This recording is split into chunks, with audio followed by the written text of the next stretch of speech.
This episode of Scam School, no bicycle is safe, because we're going to learn how to open combination and padlocks without the combination or the key.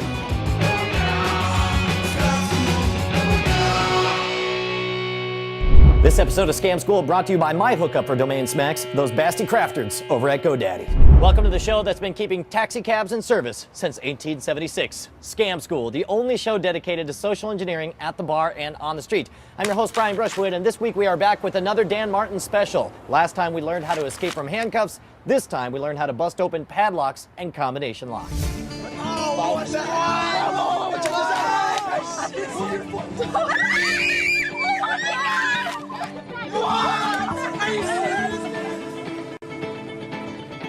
Personal preference.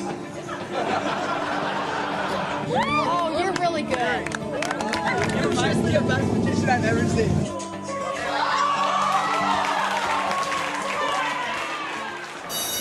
Back with us once again, master illusionist and escape artist Dan Martin. How you doing, buddy? I'm doing great, pal. Thanks for having me back. You better believe it. So what do you got for us this time? Well, last time we learned about how to get out of regulation handcuffs. So I thought we'd just do the next evolution, padlocks. Now, what's funny is when you first said we'd be busting into padlocks, I totally was figuring some kind of rinky-dink play school stuff. But this is the real deal. This is like a master padlock that would be on a locker at a high school. Locker on your friend's bike, whatever you found. Now, So. when I was in school, there was always somebody who could actually feel the tumblers going through, and he actually could feel it and pick it, use, skill, actual talent to Yeah. make it happen. Is that what we're talking about? Yeah, I don't have that talent. So Good, because I don't either.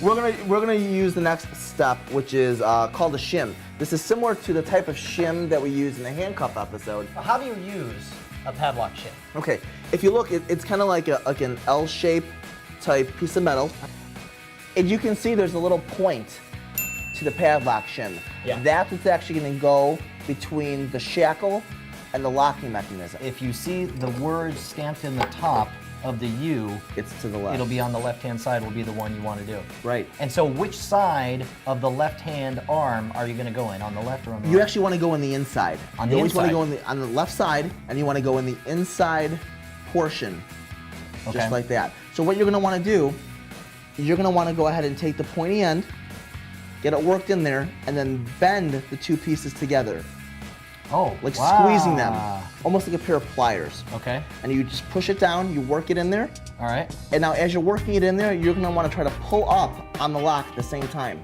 So push down, So you're squeezing this down. you're squeezing this together, pushing while you're pushing down, and you're pulling up the shackle. It popped right open. There you go. Get out of town. That's it. That's ridiculously easy. If you're having a hard time getting the shim in, if it's really tight, what can you do? Everyone has a little tiny can of WD-40. Yeah. You can spray a little in there, and it should slide right down into that, Awesome. that crevice there. I've heard that it's possible to make one of these at home. Is that true? That is true, my friend. You could use a Red Bull can. Okay. Now, the thing about these is most cans are aluminum, and sometimes the metal and the aluminum, which we're going to show you how to make it in just a second here, isn't as strong, obviously, as a padlock shim. Okay. So you could use, say, like a tin can, would be a little bit stronger. Something that you can use for repeated use. Absolutely. Having a lot of material to work with definitely helps. Yeah. So you want to cut your can as close to the edges as you can. So we'll get it like this. Once you have the center part cut out, and you want to make sure not to have a lot of crinkles. You can see we have a bunch of crinkles here at the end. So you want to have it as smooth as you can. I make sure to just do a little bit of, to get rid of the Nice. roll that's in it, right? Yeah. And then give a little bit of 2 or 3 times like that, and you notice that now you have a flat piece of aluminum. Perfect. You want to trim off the flashing on the side that's so sharp. You just kind of create a sine wave type thing. Yeah, almost like you're like cutting like a little hill into a piece of paper. Yeah, there you go. So you start off with that. What you can do then, you want, if you were just to wrap this around and put it in, it's all going to crinkle. What you want to do is bend it so you have a thicker portion to use for leverage, which is very similar to the shim as well. You want to push it up against that, wrap it around. But you want to pull in and down. There we go. There we go. Look at that.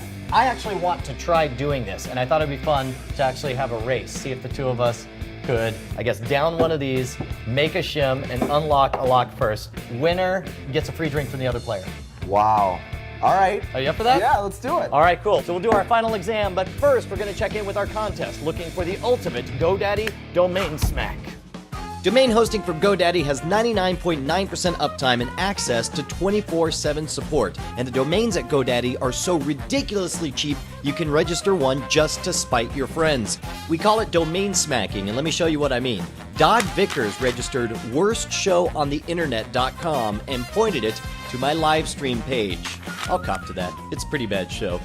By the way, if you want to pull a domain smack, you can do it for only $7.49 if you use the promo code SCAM3 at checkout, and they'll even point the domain anywhere you want absolutely free. And once you've pulled off your domain smack, send a link to me. We're making a list of the very best ones at domainsmack.com. Get your piece of the internet at godaddy.com.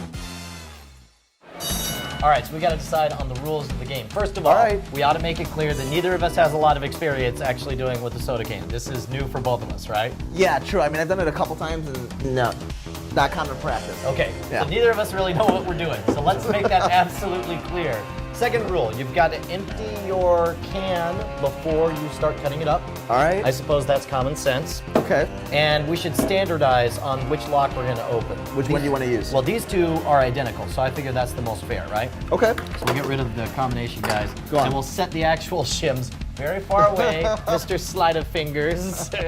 I don't want you doing any last-minute switcheroos. Okay.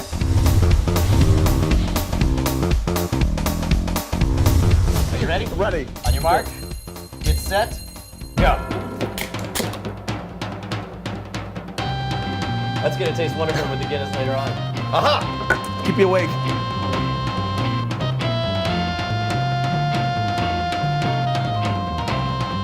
Oh, dude, you already made this? Yeah. But see, it's the kind of thing where you want to make it. Perfect. Yeah, there we go. Oh, look at that. Get it? Here- no, I haven't got it yet, but I'm gonna. I've got a good feeling about this one. Keep bending mine. Oh, you gotta make a new one. I want to drink that Guinness, but it's, make it it's mixed with the Red Bull now. Okay, you know what I'm gonna do is I'm gonna try one more. This is my whole can up. You used your whole can up? All right, it's all right. Doesn't matter. I'm Winner by default. Doesn't Okay. matter. No, no, I'm not done.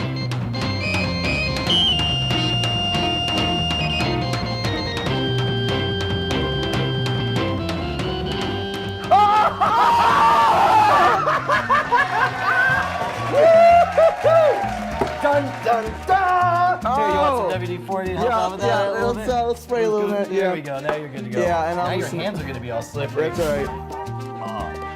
This isn't everybody. Did it work? Yep. You got it just then. Yeah. Close. Yeah, that was really. Damn it. Photo finish. Get this man a Guinness. The first runner-up right over here. I just can't thank you enough, Dan. That was a blast. Crime has never been so much fun. Thank you very much. Let's toast our nasty mixes. Cheers.